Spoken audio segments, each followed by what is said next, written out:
మా ఛానల్ని ఇప్పటివరకు ఎవరైనా సబ్స్క్రైబ్ చేసుకోని వాళ్ళు ఉంటే తప్పకుండా నేను చూపిస్తున్నట్టు ఇట్లా సబ్స్క్రైబ్ చేసుకోండి.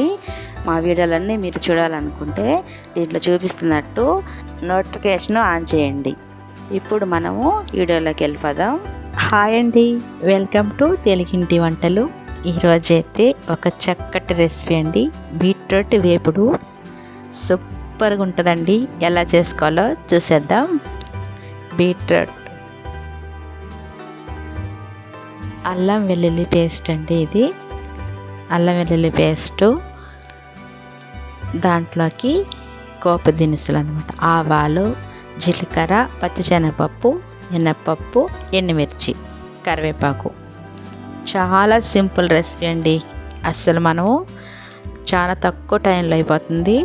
నోటికి కూడా చాలా రుచిగా ఉంటుంది, మనకి కూడా చాలా మంచిది. బీట్రూట్ తింటూ ఉంటే మనం కూడా ఇట్లాగ స్టవ్ వెలిగించి ఒక బాండ్లో పెట్టుకొని మనం ఆవాలు, జీలకర్ర, ఎండుమిర్చి, పచ్చిశనగపప్పు, మినపప్పు వేసేసి కొంచెం కరివేపాకు కూడా వేసేసి అవి దోరగా వేగంగానే ఇట్లాగా అల్లం వెల్లుల్లి పేస్ట్ కొంచెం వేసేసుకోవాలంటే ఒక స్పూను. అది కూడా బాగా లైట్గా బ్రౌన్ కలర్ వచ్చే వరకు వేయించుకోవాలి. ఇప్పుడు మనం ఆ వెల్లుల్లి పేస్ట్ కూడా ఆ ఆవాలు, జీలకర్ర, మినపప్పు వేగినట్టుగానే బ్రౌన్ కలర్ వచ్చే వరకు వేయించుకోవాలి.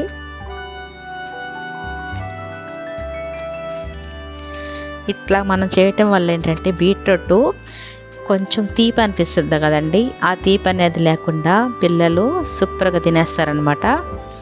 ఇట్లాగా అల్లం వెల్లుల్లి పేస్ట్ కూడా బ్రౌన్ కలర్ వచ్చే వరకు వేగిపోయాక మనం సన్నగా తరిగి పెట్టుకున్న బీట్రూట్ ముక్కలు కూడా వేసేసి ఇట్లాగా బాగా కలిపేసుకోవాలండి. మొత్తము ఈ ముక్కలన్నిటికీ అల్లం వెల్లుల్లి పేస్టు అట్లాగా మొత్తం కలిసిపోయేటట్టు కలిపేసుకుంటే చూడండి, బాగా అసలు కొంచెం కూడా గ్యాప్ లేకుండా మనము మొత్తం కలిపేసుకోవాలండి.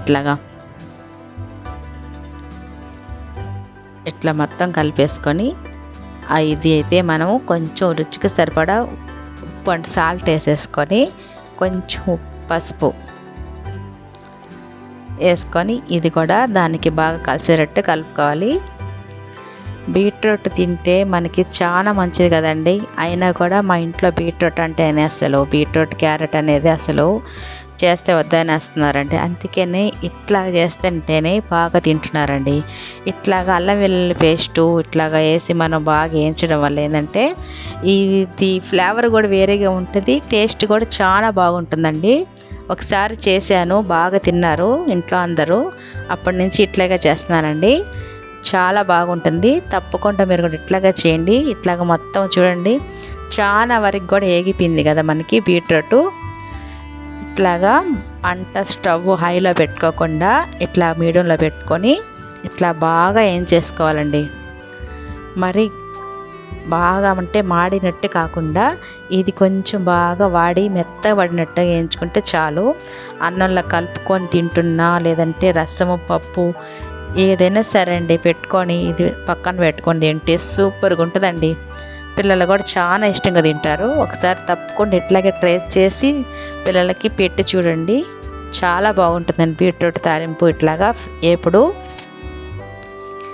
మాకు ఎక్కువ ఏదైనా సరే అండి, ఏ పొడుల్ని మా నెల్లూరు జిల్లా వాళ్ళు తాలింపులు అంటాం అనమాట. అందుకే నాకు ఎక్కువగా చెప్పేటప్పుడు అట్లానే వచ్చేస్తుంది తాలింపులని. ఇట్లా బీట్రూట్ వేపుడు ఇట్లాగా చూడండి, ఇట్లా బాగా మెత్తగా అయిపోయింది కదా. ఇంకా ఈ మాత్రం అయిందంటే మనకి బీట్రూట్ దగ్గరికి పడినట్టే. ఇప్పుడు వాడినట్టు మీకే అనిపిస్తుంది కదండి. ఇందాక ఎంత బీట్రూట్ ఉంది, ఇప్పుడైతే చూడండి చాలా తగ్గిపోయింది.